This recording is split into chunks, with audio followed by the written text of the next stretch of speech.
Alright मेरे प्यारे प्यारे दोस्तों, मैं हूँ हारिस सुल्तान और बड़ी मजे की खबर मेरी नजर से गुजरी। मैंने इसके ऊपर बात करनी थी, लेकिन चूंकि इंग्लैंड में बड़ा कुछ हो रहा था, मैं उसके ऊपर ज्यादा फोकस कर रहा हूँ और आजकल हमारे इंडिया पाकिस्तान में क्या हो रहा है वो ज्यादा खबरें नहीं आ रही। लेकिन एक खबर मेरी नजर से गुजरी है, मैंने कहा थोड़ा सा इसको पढ़ना चाहिए कि हमारे पाकिस्तानियों की मुनाफिकत का कोई हाल नहीं है। जितने रिकॉर्ड इन्होंने तोड़ने हैं, तोड़ देंगे। ये राजे रूजे, मारिया बी और ये सारे जितने भी चप्पन कनाती है पाकिस्तान के सोशल मीडिया पे घूमते फिरते रहते हैं और इस यूथ का दिमाग मजीद खराब करते चले जा रहे हैं, उनकी मुनाफिकत चेक करें। आपने देखा होगा कि जब ये इसराइल हमास की जब जंग शुरू हुई तो बहुत सारे इन्होंने दो नंबर फ्रॉड करने शुरू कर दिए। Starbucks ban, Nike boycott, McDonald's boycott वगैरह वगैरह, इस तरह की सारी चीजें उन्होंने बड़ी कैंपेन्स चलाई, ड्रामेबाजियां की। वैसे इनकी कोई औकात तो इतनी खास है नहीं, लेकिन बहरहाल स्टारबक्स में जो बाहर के मुल्कों में मुसलमान रहते हैं उनकी फिर भी परचेसिंग पावर है, जिससे स्टारबक्स को मेरा ख्याल लॉस हुआ भी, उन्होंने एक अपने सीईओ को बदल दिया। लेकिन अगर इनकी मुनाफिकत चेक करें कि फाइवर जो कि एक फ्रीलांस वेबसाइट है जहाँ पे लोग अपनी जॉब डाल सकते हैं कि हमें ये सॉफ्टवेयर चाहिए, ऐप चाहिए, जो भी चाहिए, तो वहाँ पे पूरी दुनिया के जो कंप्यूटर के प्रोग्रामिंग वगैरह के जो एक्सपर्ट्स होते हैं वो उधर जाके काम कर सकते हैं।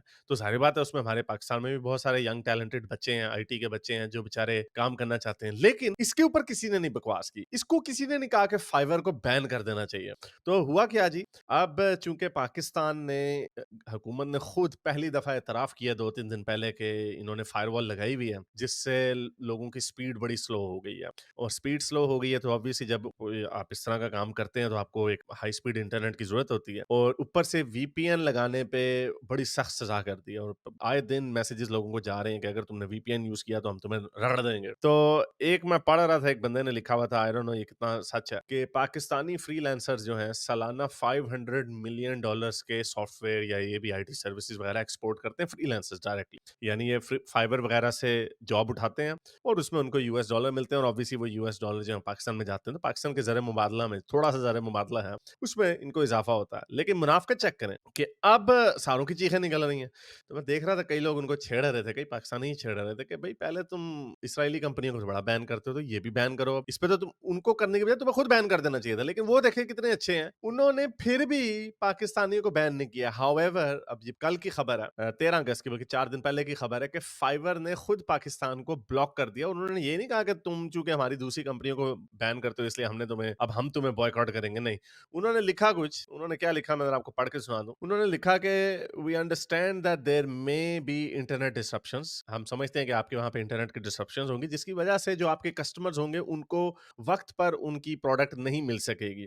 तो ताकि लोगों को डिलेज ना हो और आपकी रेटिंग्स खराब ना हो, हम टेम्परेरली आपकी जो सर्विसेज है हम उनको ब्लॉक कर रहे हैं। हम उसको लिखेंगे एज अनअवेलेबल, कि ये आपकी जो रेटिंग्स हैं, जाहिर बात है बहुत सारे लोग बड़े अरसे से काम कर रहे हैं, तो इससे आपकी रेटिंग खराब नहीं होंगी। और उन्होंने बताया कि ये टेम्पररी मेजर्स है और सिर्फ पाकिस्तानी फ्रीलांसर्स के लिए किया जा रहा है ऑब्वियसली। तो एक नूरी भाई ने कहा कि the killing of freelancers income in Pakistan must stop. तो नूरी भाई ने जब हमारे पाकिस्तानी 2 नंबर इस तरह की हरकतें कर रहे थे, इसराइली कंपनियों में ना ताड़ा कोई लेना देना है नहीं, जब उनको बैन कर रहे थे तो शायद नूरी भाई उसको बोले हो, या हो सकता ना बोले हो बेचारे, उसकी हो सकता है वो हमारी तरह का यो एक्स मुस्लिम हो, क्या पता, क्या पता हमारी तरह का लिबरल आदमी हो, और बेचारा जाहिर बात है उधर पाकिस्तान जैसे मुल्क में ये कह के नहीं इसराइली कंपनियों को बैन ना करो तो छितर खाने हैं, बल्कि सरतान से जुदा करवाना। लेकिन जब वो कहते हैं ना कि जब जिसकी दुम पर पैर आता ना चीखे मुतबी मारता, तो अनफॉर्चुनेटली अब बहुत सारे लोग अब चीखे मार रहे हैं। 2.3 मिलियन फ्रीलांसर्स पाकिस्तान में हैं और उनकी जो इनकम है वो प्योरली इंटरनेट के ऊपर डिपेंड करती है। लेकिन अब चूंकि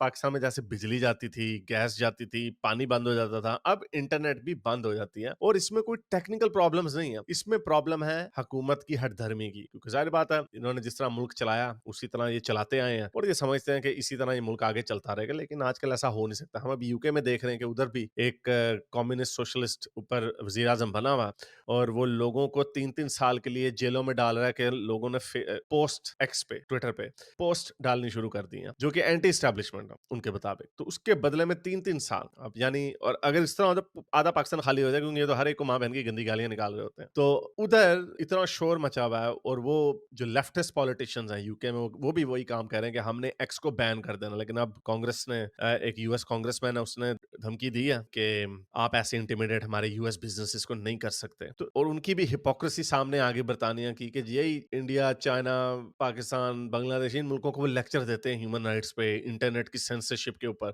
और खुद अब क्या काम कर रहे हैं। तो ये दुनिया पागल हो गई है, ये हर जगह पे काम खराब हो गया। हर एक को फ्री स्पीच तब अच्छी लगती है जब वो खुद बोल रहा होता है। इसलिए हमारे पाकिस्तान में तो बिल्कुल ही पागल है, इनको तो कुछ पता ही नहीं, ना इनको इसराइल और हमास का जो फड्डा है, ना इनको इसकी समझ है। बस ये इसीलिए है कि हमारा मुसलमान भाई है, बस दैट्स इट, और हमारा दीनी फरीजा। और ये बाकी के चांटे चुंडे जो हैं, ये जाहिल अजीम, इस तरह के लोगों को पागल बनाते रहते हैं, और ये अवाम पागल की भी। लेकिन अब जैसे हर चीज में पाकिस्तान पीछे जा रहा है, उसमें इसमें भी पीछे जाएगा कि जो ये यंग बच्चे हैं, ये इन्होंने बीसीएस वगैरह किया होता है, बीआईटी वगैरह किया होता है, और सारी बात है पाकिस्तान में वैसे तो इतनी जॉब अपॉर्चुनिटीज नहीं है, लेकिन ये इंटरनेशनल मार्केट से फाइवर के थ्रू या इस तरह की और वेबसाइटों के थ्रू काम ढूंढते हैं, जिसकी वजह से मुल्क में डॉलर्स आते हैं। यहाँ पे 2-2 अरब डॉलर के लिए अपनी पूरे मुल्क को लटा देते हैं आईएमएफ के सामने। तो आधा बिलियन डॉलर अगर इनको आता था, इसको उनकी भी मुसीबत पड़ेगी, उधर भी अब ये काम नहीं होना। तो बहरहाल ये पाकिस्तान का हाल है, मुझे नहीं लगता है कोई चीज बेहतर नहीं होनी इस मुल्क में। एक तरफ इंग्लैंड में ये हो रहा है, अब यही काम यहाँ पे पाकिस्तान में भी हो रहा है, लेकिन पाकिस्तान एक चूंकि थर्ड वर्ल्ड कंट्री है, दुनिया को इतनी परवाह नहीं है, ये बंद भी करते हैं, बैन भी करते हैं, फेसबुक भी बंद करते हैं, ट्विटर भी बंद करते हैं, उनको कोई तकलीफ नहीं होनी। इन्होंने ट्विटर बंद किया हुआ पिछले कुछ 2-3 महीने से, और क्योंकि डंडा इन्होंने फेरा हुआ लोगों के ऊपर। इमरान खान अभी भी पाकिस्तान के सबसे पॉपुलर पॉलिटिशियन है, और इस वजह से इन्होंने इंटरनेट के ऊपर ये फायर वॉल्स और ये पाबंदियां लगानी शुरू की हैं, क्योंकि इनसे जो इनकी बदमाशी है वो कंट्रोल नहीं हो रही। बजाय इसके कि अपने मुल्क को ठीक करें, ये मजीद, ये मुझे याद आ रहा है 90s में एक लतीफा बना हुआ था कि कुछ हो जाए ना पाकिस्तान में, चाहे अमेरिका की जंग हो जाए अफगानिस्तान से, या ईरान की जंग हो जाए इराक से, या कहीं पे कोई बम धमाका हो जाए, तो ये क्या करते हैं, इनके पास कुछ नहीं होता है, ये पाकिस्तान में डबल सवारी पे पाबंदी लगा देते हैं। तो अब ये उस तरह का नी जैक रिएक्शन नजर आ रहा है कि इन्होंने जो बदमाशियां की हैं, आम आवाम के ऊपर डंडे मारे हैं, चाहे जैसी भी आवाम है, जमहूरियत में ऐसे ही होता है कि उन्हीं के नैरेटिव को मानना जाता है। और वेस्ट में भी, यूके में भी हम यही देख रहे हैं कि जो आवाम उनकी बोल रही है, हुकूमत उसको नहीं सुन रही, तो हैवी हैंडेड मेजर्स ऊपर लगा रहे हैं, टका के 3-3 साल की जेलें दे रहे हैं एक्स की पोस्ट के ऊपर। तो कुछ बेहतर नहीं होना। ये जो 500 मिलियन आता था, ये भी नहीं आएगा, और ये मजीद गुर्बत और लाचारी के अंधेरों में डूबा रहेगा ये मुल्क। और अस्सी फिर ही गए, होर चुप करो एंजॉय। इस मुल्क की हर चीज ही गलत थी, तो बीच में से अच्छा क्या निकलना था। अगर आपको मेरी ये वीडियो अच्छी लगी तो मेरे चैनल के मेंबर बनिए, पेट्रन बनिए, या फिर आप मुझे बाय मी या कॉफी में भी सपोर्ट कर सकते हैं।